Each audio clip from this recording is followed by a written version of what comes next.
Assalamualaikum warahmatullahi wabarakatuh. Saya Aprilia Yosi Bulansari dari kelas 2 Ekonomi Syariah B nomor absen 4 dengan NIM 4012100037. Pada kesempatan ini saya akan menjelaskan kembali materi mulai dari pertemuan 1 hingga dengan pertemuan 14. Pada pertemuan pertama yaitu membahas tentang definisi manajemen. Apa sih itu manajemen? Baik, manajemen adalah proses perencanaan, pengorganisasian, pengarahan, dan pengawasan terhadap aktivitas organisasi dan kegiatan organisasi untuk mencapai tujuan organisasi. Selanjutnya membahas tentang fungsi manajemen. Di dalam fungsi manajemen terhadap 5 fungsi, yaitu di dalamnya meliputi yang pertama planning atau perencanaan, yang kedua yaitu organizing atau perorganisasian, yang ketiga staffing atau penyusunan, dan keempat directing atau pengarahan, dan yang terakhir yaitu controlling atau pengawasan. Pada pertemuan yang kedua ini membahas tentang sejarah perkembangan manajemen. Ada teori-teori pemikiran ilmu manajemen, meliputi yang pertama yaitu perspektif manajemen klasik, yang kedua perspektif manajemen perilaku, yang ketiga perspektif manajemen kuantitatif, dan yang terakhir yaitu perspektif manajemen kontemporer. Pada pertemuan selanjutnya membahas tentang teori organisasi. Teori organisasi adalah teori yang berusaha menerangkan bagaimana organisasi dan orang di dalamnya berperilaku dalam berbagai struktur organisasi, budaya, dan lingkungan untuk mencapai tujuan. Ada unsur-unsur pembentukan organisasi, yaitu meliputi yang pertama terdiri dari sekelompok orang, yang kedua memiliki tujuan yang jelas, adanya kerjasama, memiliki peraturan, memiliki tempat yang digunakan untuk berkumpul, dan yang terakhir yaitu memiliki modal untuk mengembangkan organisasi. Ada juga bentuk organisasi antara lain yaitu organisasi garis, yang kedua organisasi staf, dan yang terakhir yaitu organisasi fungsional. Materi selanjutnya yaitu membahas tentang manajer dalam kegiatan manajemen. Proses manajemen adalah kegiatan yang dasar yang berhubungan secara integral yang dilaksanakan dalam manajemen secara umum, yaitu meliputi yang pertama proses perencanaan, yang kedua proses perorganisasian, yang ketiga yaitu proses pelaksanaan, dan yang keempat yaitu proses pengendalian. Ada juga fungsi manajemen di dalam organisasi, yaitu yang pertama membuat penugasan kerja, memberikan pengarahan atau instruksi, memberikan bantuan dan dukungan, dan yang terakhir yaitu pemecahan masalah. Pada pertemuan berikutnya membahas tentang perencanaan atau planning.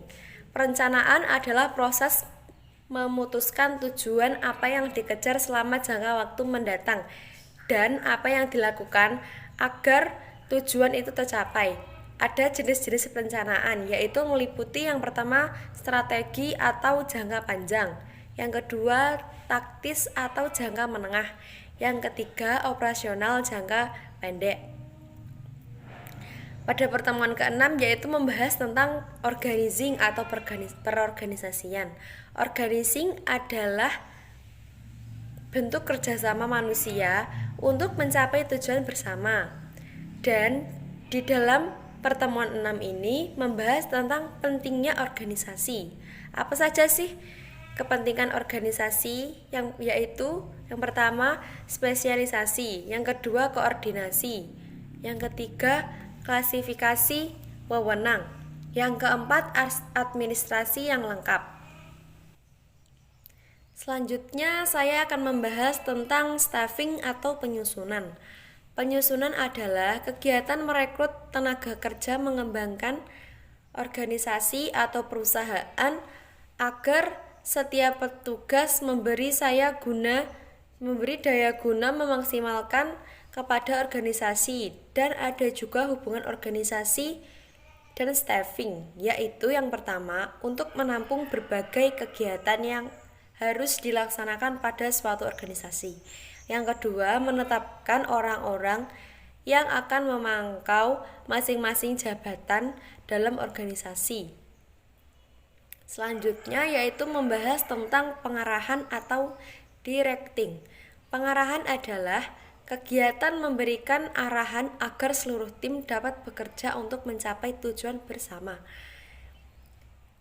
Tentu saja ada faktor-faktor yang meliputi, yaitu faktor penentu rancangan struktur organisasi. Yang pertama yaitu besar kecilnya organisasi.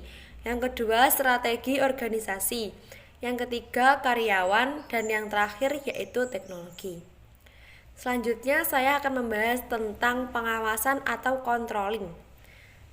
Pengawasan atau controlling adalah proses menetapkan ukuran kinerja dan pengambilan tindakan yang dapat mendukung pencapaian hasil yang diharapkan sesuai kinerja yang ditetapkan.